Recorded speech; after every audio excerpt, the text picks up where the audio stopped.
జై శ్రీరామ్. శ్రీమాత్రే నమః. శ్రీ గురుభ్యో నమః. 2025 సంవత్సరం జూలై 13వ తారీఖు నుంచి 2025 సంవత్సరం నవంబర్ 27వ తారీఖు వరకు, అంటే నవంబర్ మొత్తం కూడా వేసుకోవచ్చు, ఇంకా 2-3 రోజులు ఉంది. 28వ తారీఖు వరకు కూడా ఉంది ఇది. అంటే మన డిగ్రీస్ వైజ్లో చూసుకుంటే కనుక 28వ తారీఖు వరకు కూడా చూస్తుంది. ఇన్ని రోజులు కూడా శనీశ్వరుడు వక్రగతిలోకి వెళ్తున్నాడు. శని మహారాజు వక్రగతిలోకి వెళ్ళడము, శనైశ్వరుడు వక్రగతిలోకి వెళ్ళడము ద్వాదశ రాశుల వాళ్ళకి, ద్వాదశ లగ్నాల వాళ్ళకి ఎలాంటి ఫలితాలను ఇస్తాయో ఆయన ప్రస్తుతం మీనరాశిలో ఆయన సంచారం చేస్తూ ఉన్నాడు. మీనరాశిలో ఆయన సంచారం చేస్తూ ఆయన వక్రగతిలోకి వెళ్ళే నక్షత్రాలు ఉత్తరభద్ర, పూర్వభద్ర నక్షత్రాల్లోనే ఆయన వక్రగతిలోకి వెళ్తూ ఉన్నారు. ఆయన అంటే వక్రగతి అంటే మళ్ళీ కుంభరాశి వైపు ఆయన అడుగులు వేస్తూ ఉన్నాడు, ఆయన వెళ్తూ ఉన్నాడు. శనీశ్వరుడు వక్రగతి ఎలాంటి ఇంపాక్ట్ చూపిస్తుంది మనం డొమెస్టిక్ అంటే ద్వాదశ రాశుల వాళ్ళకి, ద్వాదశ లగ్నాల వాళ్ళకి మనం చూద్దాం. మీ జన్మజాతకంలో శనీశ్వరుడు వక్రగతిలో ఉంటే మీకు ఇది మంచి ఫలితాన్ని ఇస్తుంది. మీ జన్మజాతకంలో శనీశ్వరుడు నీచపడి ఉన్న ఇది మంచి ఫలితాన్ని ఇస్తుంది వక్రగతి అనేది. అలాగే కొన్ని రాశుల వాళ్ళకి వక్రగతి చాలా మంచి ఇంపాక్ట్ ఇస్తుంది. రాశులు ఏంటంటే మేషరాశి, వృశ్చిక రాశి, అలాగే కర్కాటక రాశి, సింహరాశి. మీకు ఆయన వక్రగతిలోకి వెళ్ళడం చాలా మంచి ఇంపాక్ట్ ఇస్తుంది. ఈ 4 రాశుల వాళ్ళకి చాలా మంచి ఇంపాక్ట్ ఇస్తుంది. అందరిలోకి ఎవరికి ఎక్కువ ఇంపాక్ట్ వస్తుందంటే మేషరాశి, వృశ్చిక రాశిలో పుట్టిన వాళ్ళకి ఇంకా ఎక్కువ వరాలను ఆయన ప్రసాదిస్తాడు. కారణం ఏంటంటే ఆయన సవ్యగతిలో ఉన్నప్పుడు మేష, వృశ్చిక రాశుల వాళ్ళకి శనీశ్వరుడు ఎప్పుడూ కూడా అంతర్గత శత్రువే, అంత మంచి ఫలితాన్ని ఇవ్వడు. కానీ ఆయన వక్రగతిలోకి వెళ్ళినప్పుడు మంచి ఫలితాన్ని చూసి తీరుతారు మేష, వృశ్చిక రాశుల వాళ్ళకి. అంటే ఇది మీ జన్మజాతకంలో శనీశ్వరుడు వక్రగతిలో ఉన్నా లేకపోయినా ఈ పాయింట్ అప్లికేబుల్ ఉంటుంది. మీరు మేష, వృశ్చిక రాశి లేదా కర్కాటక, సింహరాశులు మీ జన్మజాతకంలో ఆయన వక్రగతిలో ఉంటే ఇది ఇంకా మంచి ఫలితాన్ని ఇస్తుంది.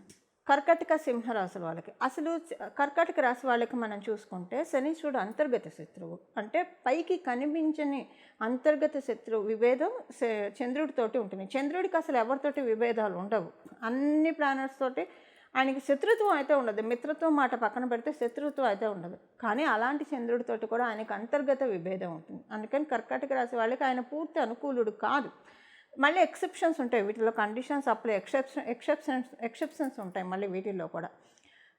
సింహరాశి వాళ్ళకు చూస్తే సింహరాశికి అధిపతి సూర్యనారాయణమూర్తి, ఆయన తండ్రే. కానీ ఆయన తండ్రితోటి ఎప్పుడు ఈయనకి విభేదమే, అంత సరిపడదు. మళ్ళీ సూర్యనారాయణమూర్తికి శనీశ్వరుడు అంటే ఎలాంటి విభేదాలు లేవు. కానీ శనీశ్వరుడికి సూర్యనారాయణమూర్తి అంటే వాళ్ళ తల్లిగారికి జరిగిన అన్యాయం, ఆయనకి కొంత సూర్యనారాయణమూర్తితో విభేదం ఉంటుంది. అందుకని కర్కాటక, సింహరాశుల వాళ్ళకి కూడా కొంత శనీశ్వరుడు యొక్క వక్రగతి ఎప్పుడైనా బాగా కలిసి వస్తుంది.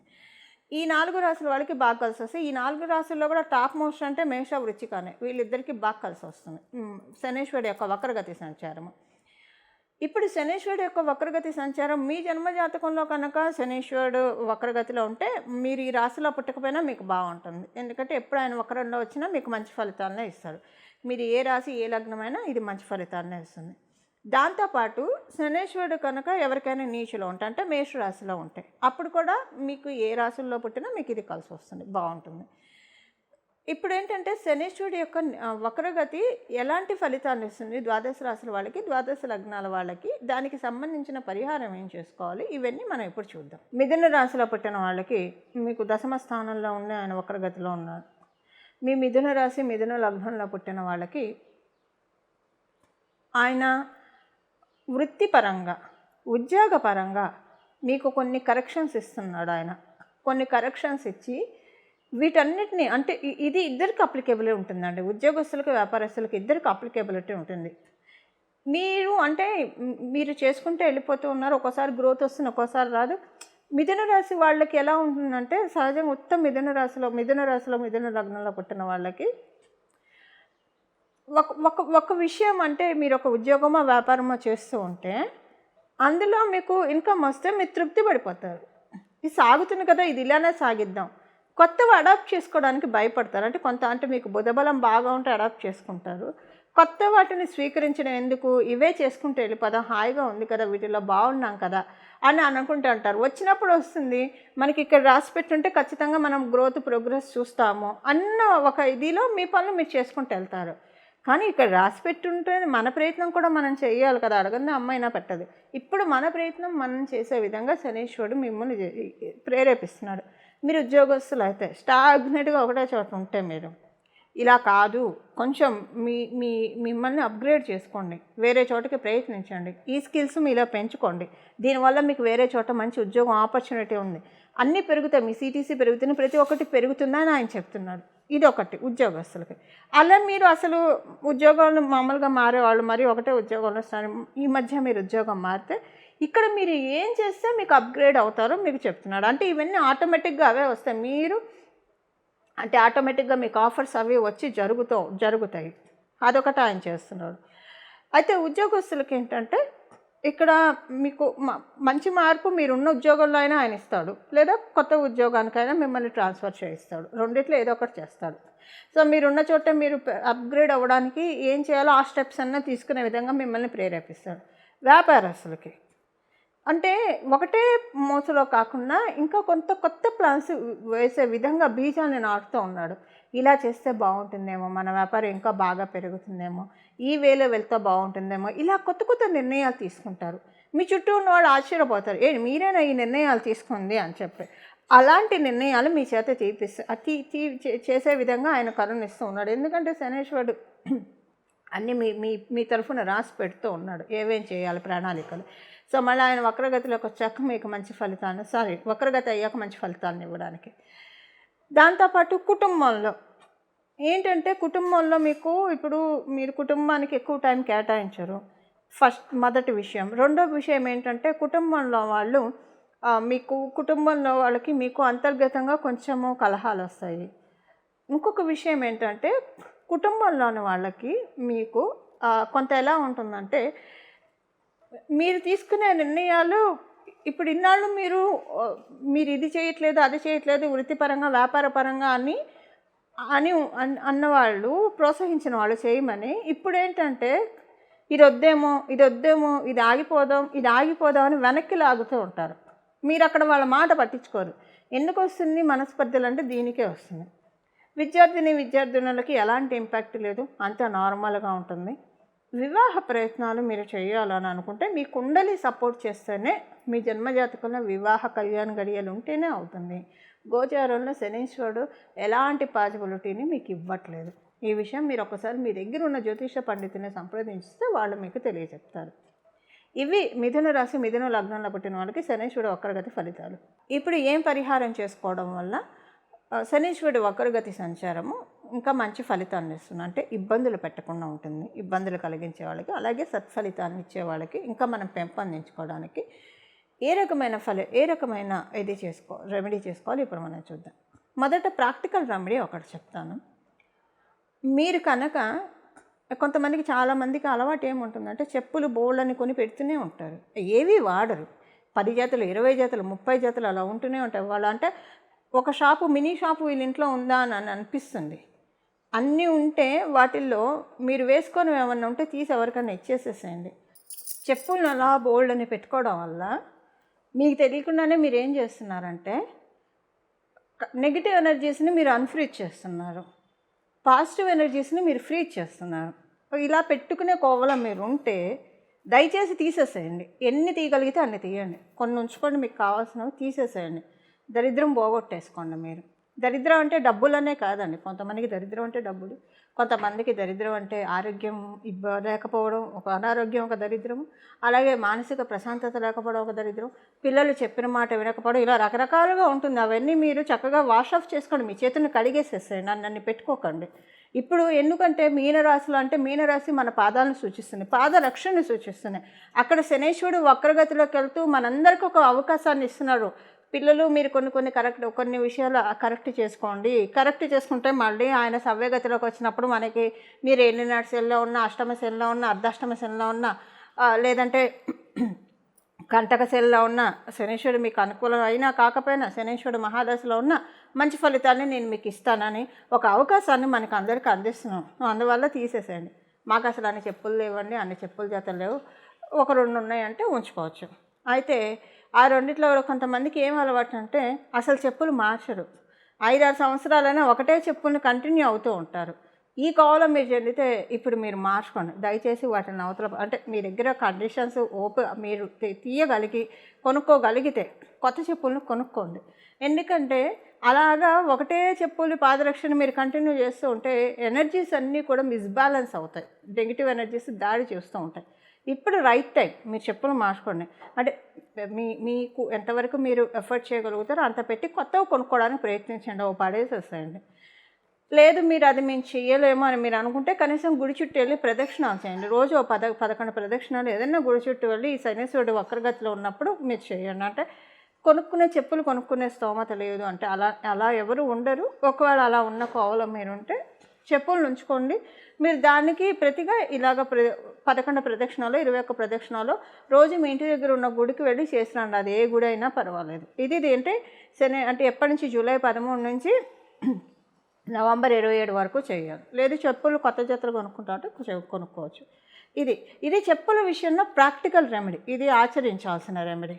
అలాగే ఇంకా మనము వేరే రెమెడీ మనం ఇప్పుడు చూద్దాం. మీ ఇంట్లో ఉన్న ఈ ఏమంటారు కొన్ని పాతవి సామాన్లు, స్టీల్ సామాన్లు క్రాక్స్ వచ్చినవి. కొంతమందికి కంచం ఎలా ఉంటుందంటే తింటుంటే టక్ టక్ టక్ టక్ అని సౌండ్ వస్తుంటుంది. అలా తినేప్పుడు సౌండ్ రాకూడదు. అలాంటి కంచంలో మీరు తింటుంటే ఇప్పుడు మార్చండి దాన్ని. అలాగే సామాన్లు బాగా ఏమంటారు క్రాక్స్ వచ్చినవి ఏమైనా ఉంటాయి, అవి తీసేసేయండి. వేరే వాడుకోవడానికి ప్రయత్నించండి. సో అంటే మీకు అవకాశం ఉంటేనే ఇవి చేయండి. ఎందుకంటే స్టీల్స్ శనీశ్వరుడు అధీనంలో ఉంటుంది. మీరు తీసేయగలిగితే పాడేసి కొత్తవి రీప్లేస్ చేయగలిగితే రీప్లేస్ చేయండి. లేదు అవి పడేసినా మాకు ఇబ్బంది ఏం లేదు, మా ఇంట్లో ఇంకా బోలెడు సామాన్లు ఉన్నాయంటే అవి తీసేసేయండి. తీసేసేయండి. కొంచెం మంచి ఎనర్జీస్ రీటైన్ చేయగలుగుతారు. లేదు తీయలేమని అనుకుంటే ఇక కంటిన్యూ చేయండి. మీరు భగవన్ నామస్మరణ చేసుకుంటూ ఆహారాన్ని తీసుకోవడానికి ప్రయత్నించండి. అమృతమస్తు మంగళమస్తు, అమృతమస్తు మంగళమస్తు, అమృతమస్తు మంగళమస్తు అనుకుంటూ మీరు ప్రతిరోజు ఏ ఆహారం తీసుకున్నా అలా తీసుకోండి. ఇది ప్రాక్టికల్ రెమెడీ, శనీశ్వరుడి కోసం చేయాల్సిన ప్రాక్టికల్ రెమెడీ. అలాగే ఇప్పుడు శనీశ్వరుడి కోసం చేయాల్సిన స్పిరిచువల్ రెమెడీ మనం ఇప్పుడు చూద్దాం. ఆధ్యాత్మికంగా ఏం పరిహారం చేయాలి అది ఇప్పుడు మనం చూద్దాం. ఈ సమయంలో మీరు ఎవరైనా గురుమూర్తులని, అంటే మనకి శనీశ్వరుడుకి సంబంధించిన గురుమూర్తి అయితే ఆంజనేయ స్వామి వారిని, లేదా మీరు దక్షిణామూర్తి స్వామి వారిని, కృష్ణుడిని, దత్తాత్రేయ స్వామి వారిని, ఇలా మీరు రాఘవేంద్ర స్వామి వారిని, సాయిబాబా, ఇలా మీకు ఎవరైనా మీ ఇష్టదైవాలు ఉంటే వారినైనా ఆరాధించుకోవచ్చు. అలాగే ఆంజనేయ స్వామి వారిని ఆరాధిస్తే చాలా మంచిది. ఆంజనేయ స్వామి వారి సుందరాకాండ పారాయణం చేయడం చాలా ఉత్తమమైన ఫలితాలను ఇస్తుంది. ఆయన సముద్రాన్ని లంఘించి లంకకి వెళ్ళి సీతమ్మ జాడను కనుక్కొని లంకా దహనం చేసి అక్కడ సీతమ్మకి ఆనందాన్ని కలిగించి ఇక్కడికి వచ్చి శ్రీరామచంద్రమూర్తికి కూడా ఆనందాన్ని కలిగించిన ఈ ఘట్టం చాలా అంటే చాలా మహిమాన్వితమైన ఘట్టం. అంటే మనం నడుచుకుంటూ వెళ్ళొచ్చు ఎక్కడికైనా, ఏదైనా ప్రదేశాలకు వెళ్ళాలంటే. లేదంటే మనం ఇప్పుడు అంటే రైల్లో వెళ్తాం, లేదంటే నదులు అయితే, సముద్రాలు అయితే షిప్లో వెళ్తాం, పడవ మీద వెళ్తాం. కానీ మీనరాశి యొక్క తత్వం ఏంటంటే ఆకాశతత్వం. మీనరాశి అంటే మనకి ఆ 12వ స్థానం ఏం సూచిస్తుందంటే వర్షపు నీటిని కూడా సూచిస్తుంది. అంటే ఇంకా మొత్తం కాస్మస్ అన్నమాట, ఓపెన్ ప్లేస్ అది. అందుకే రాత్రి సమయం కూడా అంటాం మీనరాశిని. ఆయన సముద్రాన్ని ఎలా లంఘించాడు? ఎగురుకుంటూ వెళ్ళాడు, నడుచుకుంటూ వెళ్ళలేదు కదా. తర్వాత రామసేతుని నిర్మించారు అందరూ వెళ్ళడానికి. కానీ హనుమంతుడు లంకను దాటడానికి ఏ రామసేతు నిర్మించలేదు కదా. ఆయన ఎగురుకుంటూ వెళ్ళిపోయాడు, వాయు వేగంతో ఎగురుకుంటూ వెళ్ళిపోయాడు. మీనరాశి అది ఈ ఘట్టం మనకి ఎక్కడ సూచిస్తుంది? రామాయణంలో సుందరాకాండలో మాత్రమే సూచిస్తుంది. అంటే రామచంద్రమూర్తి యొక్క కార్యార్థుడై హనుమంతుడు సముద్రాన్ని లంఘించి వెళ్ళిన విషయము మనకి ఇక్కడ సూచిస్తుంది. ఈ ఘట్టాన్ని మనం పట్టుకోవాలి. ఈ ఘట్టాన్ని పట్టుకుంటే మీనరాశిలో ఉన్న శనీశ్వరుడు మనకి చాలా అంటే చాలా మంచి రిజల్ట్స్ ఇస్తాడు. మీనరాశి పాదాన్ని సూచిస్తుంది. అలాగే మీనరాశి మనకి ఓపెన్ ప్లేస్ని కూడా సూచిస్తుంది, అంటే కాస్మస్ని కూడా సూచిస్తుంది. సో కాస్మస్లో ఆయన ఎగురుకుంటూ వెళ్ళి రామచంద్రమూర్తికి సీతామ్మవారికి ఆనందం కలిగించిన ఘట్టం మనకి సుందరాకాండ. కాబట్టి సుందరాకాండని పారాయణం చేయడానికి ప్రయత్నించండి. హనుమతి యొక్క కృపని పొందడానికి ప్రయత్నించండి. సుందరాకాండ పారాయణం చేస్తే మీనరాశిలో ఉన్న శనేశ్వరుడు వక్రగతిలో ఉన్న ఆయన ఇప్పుడు మనం ఏంటంటే అర్జీలు పిటిషన్లు పెట్టుకోవడానికి అందరికీ మంచి సమయం. ఇలా చేస్తే మీకు ఏ కామ్యం అయితే ఉందో అది ఖచ్చితంగా నెరవేరుతుంది మొదటిది. రెండవది, తర్వాత ఆయన సవ్యగతిలోకి వచ్చినప్పుడు మనల్ని జాడించి పెట్టకుండా కొంతలో కొంత మనల్ని మనం సేఫ్ గార్డ్ చేసుకోవడానికి. ఇప్పుడు ఇన్స్పెక్షన్కి సడన్గా ఎవరైనా వచ్చారనుకోండి ఏదైనా విద్యాలయ కార్యాలయానికి, అంటే కైపు లేకుండా వచ్చేస్తే చాలా కష్టం అవుతుంది, టెన్షన్ పడతారు. అలా కాకుండా ప్రేయర్ నోటీస్, ఒక వారం రోజుల నోటీస్, 10 days నోటీస్, లేదా అట్లీస్ట్ ప్రేయర్ 1 day నోటీస్ ఇస్తే అప్పుడు కొంచెం వాళ్ళు అన్నీ ప్రాపర్గా రెడీ పెట్టుకుంటారు, ఆర్గనైజ్ చేసుకుంటారు. ఇప్పుడు ఇది ఒక ఇన్స్పెక్షన్ టైం అనుకోండి, మనందరికీ అన్నీ మనం చక్కగా పెట్టుకోవడానికి సుందరాకాండ చదవాలి. సో అంటే ఇంకా మనకి స్వామివారి కృపాలు ఇన్ని మంత్స్ టైం ఇస్తున్నాడు, జూలై 13వ తారీఖు నుంచి నవంబర్ వరకు. సో మళ్ళీ ఆయన ఇన్స్పెక్షన్కి వస్తాడు. ఇది అయ్యాక ఇప్పుడు మనల్ని వదిలేస్తాడు, అన్నీ సర్దుకొని అన్నీ క్లియర్ చేసుకోండి. అంటే 12వ రాశి ద్వాదశ స్థానం మోక్షస్థానం. మోక్షం అంటే మనకున్న కష్టాల నుంచి మోక్షాన్ని కూడా ఆయన ఇస్తాడు. కర్మకారకుడు నిష్పక్షపాతంగా మనకి ఫలితాన్ని ఇచ్చేది శనేశ్వరుడు. నవగ్రహాలు అలానే ఇస్తాయి. సో మనం మంచి చేస్తే మంచి ఫలితాలను ఆయనేమి హెసిటేట్ చేయడు. మనం ఏ రాశి అయినా ఏ లగ్నం అయినా మనకి హెసిటేట్ చేయకుండా ఇస్తాడు. కాకపోతే దానికి మనము డిజర్వెన్స్ తీసుకోవాలి కదా. ఈ డిజర్వెన్స్ తీసుకోవడానికి ఇది అత్యుత్తమైన సమయం. ఇంకొక విశేషం ఏంటో చెప్పనా, మిథున రాశిలో గురు భగవాన్ నుండి శనీశ్వరుని చూస్తున్నారు. వీళ్ళిద్దరికి పరస్పర దృష్టి ఎలా అంటే ఇది ప్రత్యేక దృష్టిల లెక్క కాదు. మనకి చరగారకాసని జైమిని సూత్రాల్లో ద్విశోభావ రాశులు ద్విశోభావ రాశులను చూసుకుంటాయి. సో గురు భగవానుడు ద్విశోభావ రాశిలో ఉంటూ ఇంకొక ద్విశోభావ రాశి అయిన మీనరాశిలో ఉన్న శనీశ్వరుని వీక్షిస్తున్నాడు. ఇది అత్యద్భుతమైన సమయం. దీన్ని మనం చక్కగా వినియోగించుకోవడానికి ప్రయత్నించాలి. ఈ రెమెడీస్ చేసుకుంటే కనుక చాలా మంచి ఫలితాలు వస్తాయి. ధర్మో రక్షతే రక్షితః. మంగళం. తమో భగవతే వాసుదేవాయ.